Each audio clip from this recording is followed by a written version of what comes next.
Na segunda-feira, 4 ex-presidentes do Instituto Brasileiro de Geografia e Estatísticas, o IBGE, assinaram em conjunto uma carta pública em defesa do censo 2020.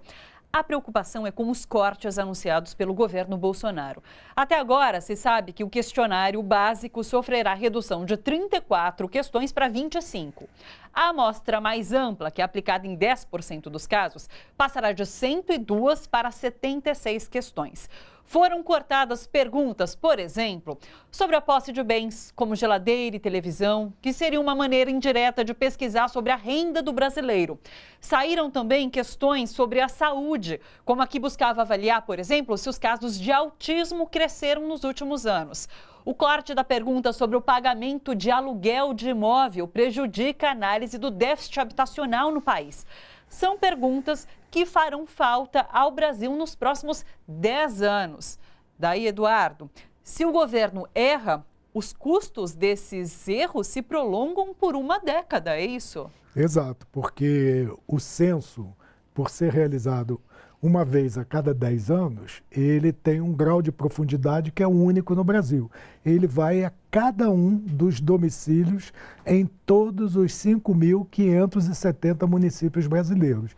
Daí você faz um grande retrato e minucioso retrato da nossa realidade habitacional, demográfica, social e de todas as espécies que a gente pode analisar, e faz-se o diagnóstico e são desenhadas as políticas que hão de ser adotadas ao longo de uma década para que na próxima década tenhamos condições de avaliar o impacto dessas medidas e pensar o futuro do país. Claro. Você esteve à frente do Censo 2010, né? Exato. Como que a gente pode explicar para as pessoas dados que foram apurados ali no Censo 2010 e que se refletiram em políticas públicas criadas durante 2013 e 2011?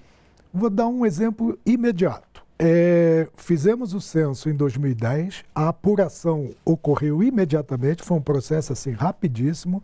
No final do próprio ano de 2010, os primeiros dados de população e renda das famílias já estavam publicados. Os dados de população são usados pelo Tribunal de Contas da União para distribuir o fundo de participação dos municípios no ano seguinte. E mais da metade dos municípios brasileiros dependem fundamentalmente da transferência do FPM para fazer política de saneamento, de educação, inclusive transporte escolar.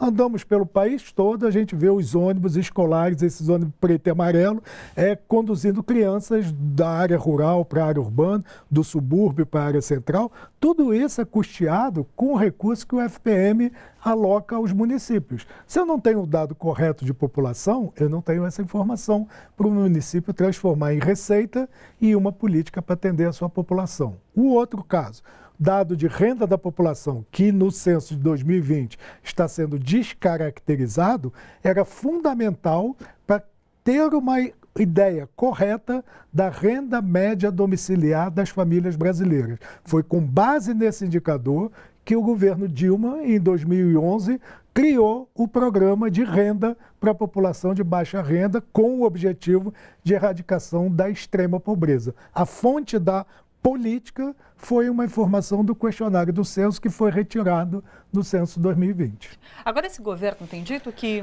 é uma questão de corte de orçamento.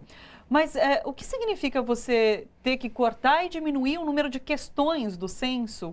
Qual é a ligação? Eu acho que, em primeiro lugar, é uma mera desculpa. Sim. Na verdade, a presidente do IBGE tomou posse e, junto com a posse, ela tomou uma chave de galão.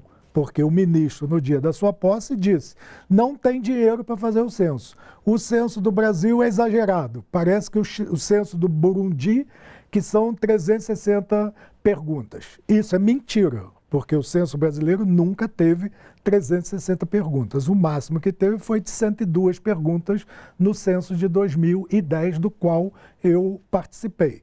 Então, 360 perguntas não existem, o exagero triplicou o tamanho do censo, mas deixou no colo da presidente do IBGE a informação: não haverá o dinheiro para fazer o censo tal como vem sendo feito até então. Para ter uma ideia, o censo de 2010 custou, à época, R$1,5 bilhão para visitar 70 milhões de domicílios.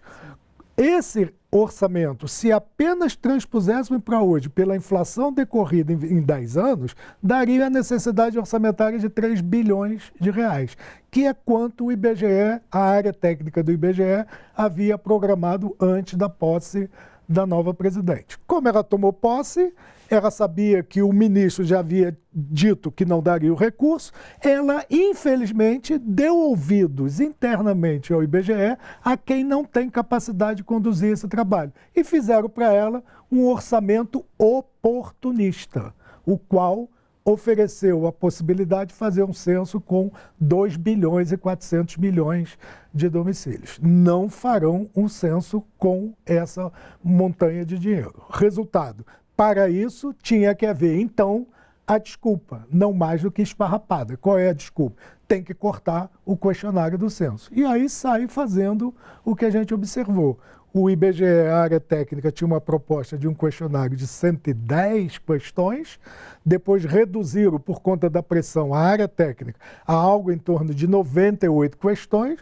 A presidente do IBGE não aceitou, nomeou um consultor de fora do IBGE, que fez uma outra proposta na casa de 80 e poucas questões, que não foi ouvido nem pela direção do IBGE, que destituiu o diretor técnico, nomeou um diretor de fora, o qual já havia dado um depoimento inclusive pela internet, no YouTube, defendendo a área técnica e alguns temas que deveriam continuar no questionário. Ele toma posse, a primeira coisa que faz é mais um abaixar a cabeça, aceita a determinação de cortar o questionário e faz esse questionário esdrúxulo atual de apenas 76 questões. Não sei se a gente pode elencar perguntas mais importantes ou não, mas me parece que essas perguntas que foram cortadas são muito importantes para entender a realidade brasileira, né? Eu diria que qualquer pergunta que fosse cortada seria prejudicial ao conhecimento da realidade da mesma maneira. Quer dizer, não tem uma justificativa, quer dizer, escolheram esta ou aquela pergunta por conta deste ou aquele objetivo de tentar mascarar a realidade. Eu acho que não tem tanta inteligência por trás dessa decisão, não. Basta ver que uma das questões retiradas foi exatamente a sobre migração internacional, cujo principal defensor da sua introdução havia sido, inclusive, o atual diretor técnico do IBGE, que é demógrafo e já havia dado depoimento que essa informação é fundamental no Brasil. Por que ela é fundamental?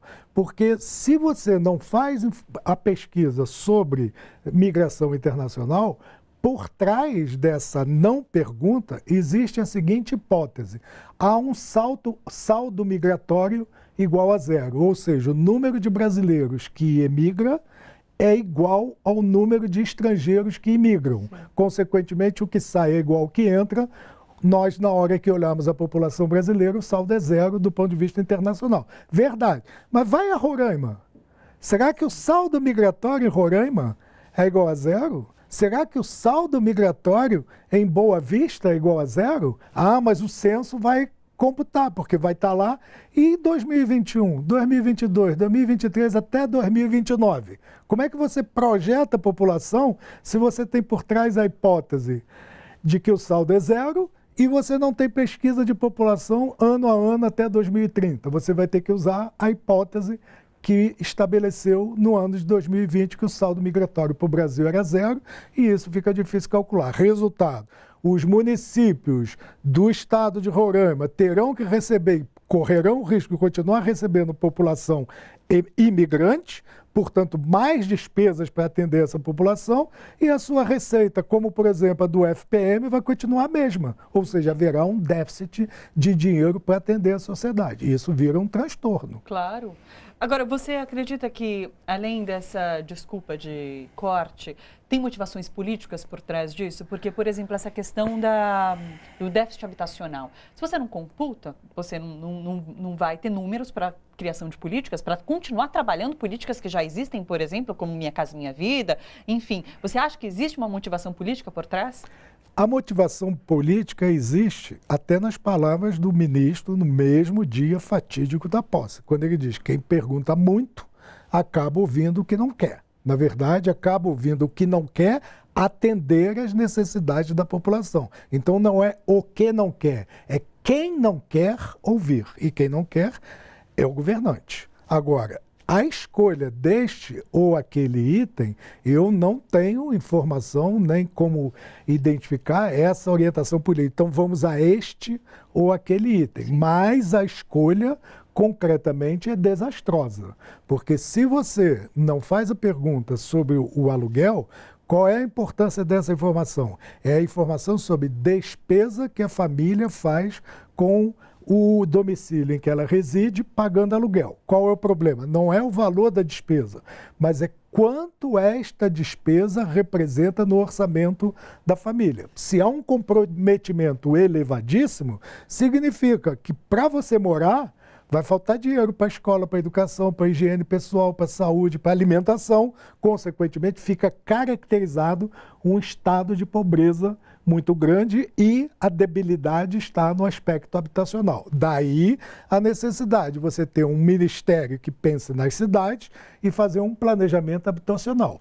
Para isso, você tem que identificar em quais municípios há esse déficit, porque a política de construção de casa tem que ser no município, não é no Estado, não é na União. Então, pensar que pesquisas alternativas venham substituir essa informação é desconhecimento da pesquisa do Brasil.